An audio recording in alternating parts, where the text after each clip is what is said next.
Hey there, my friend, and thanks for watching. I thought I'd do another one of these since it was such a short little blip in this chapter.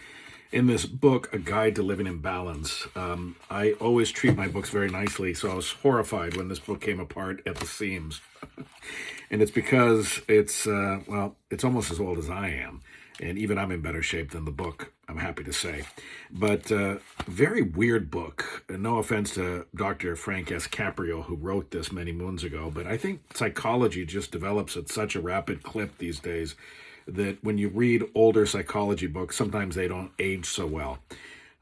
Maybe even he would agree, if he's still around, that this just didn't age very well. It's not a testament to his writing, it's just how psychology has changed.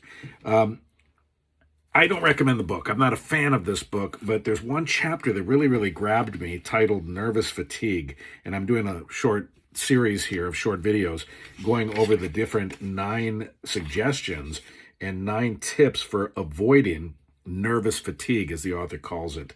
Anxiety. I think we have a lot of nervous fatigue these days, a lot of anxiety. And this was written over 50 years ago. And I think this chapter held up very well. And I want to go on to point number 2. If you've missed the first one, go back. They're not in any particular order of importance or anything, but you can catch them all. I'm going to do 9. It's just like Pokemon. You got to catch them all. All right. So tip number 2 of the 9 ways to help avoid nervous fatigue, he says, is observe moderation in everything you do. This is a classic. This is very helpful, and it's a lot of common sense. That's what I liked about this chapter.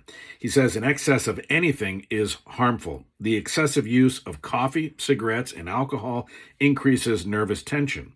Sexual excesses and maladjustments also play an important part in nervous fatigue. He's got a whole weird chapter on sexuality and marriage and stuff that it just kind of either went over my head or just didn't age well, okay? But he talks about sexual excesses a lot. He says, for a sound body and a sound mind, cultivate sound living habits.